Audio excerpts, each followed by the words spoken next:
Health news మీకోసం.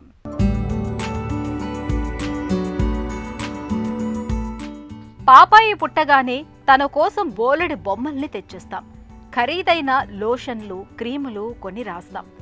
Juice, పాలు, నీళ్లు తాగటానికి ప్రత్యేకంగా సీసాలు పెడతాం. అంతా బాగుంది, కానీ ఇవన్నీ మంచివేనా అంటే కాదనే చెబుతున్నాయి పలు అధ్యయనాలు. ఇవన్నీ హానికారక రసాయనాలతో తయారవుతున్నాయని, పిల్లలకు హాని చేస్తాయని వైద్యులు హెచ్చరిస్తున్నారు.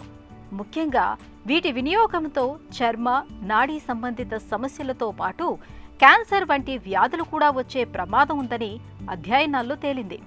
శాస్త్రీయ పరిశోధనలు, అందుబాటులో ఉన్న సమాచారం, పెరిగిన అవగాహన, ఇలా కారణాలు ఏవైనా పిల్లల వస్తువులు విషపూరితం అవుతున్నాయన్న విషయం అందరిలోనూ ఆందోళన కలిగిస్తోంది. పాల కోసమో, నీళ్ల కోసమో వాడే ప్లాస్టిక్ బేబీ బాటిళ్లలో బిస్ఫినాల్ ఏ ఉంటుంది. ఇది వేడి ద్రవ పదార్థాల ద్వారా శరీరంలోకి ప్రవేశిస్తుంది.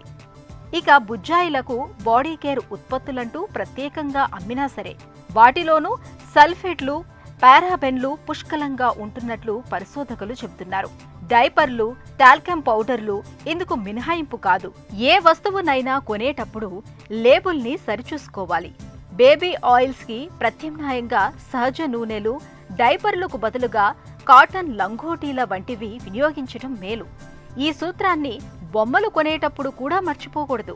ఎందుకంటే వాటిల్లో లెడ్, థాలేట్స్, బీపీఏ, పీవీసీ తదితర హానికారక రసాయనాలు ఎక్కువగా ఉంటున్నాయి. ఇక ప్లాస్టిక్ బాటిళ్లకు బదులుగా స్టీల్, గాజు రకాల్ని ఎంచుకోవటం మరీ మంచిది. అలాగే ఏ వస్తువు కొన్నా తప్పనిసరిగా 1-2 సార్లు శుభ్రం చేశాకే ఉపయోగించటం అన్ని విధాలా మేలు.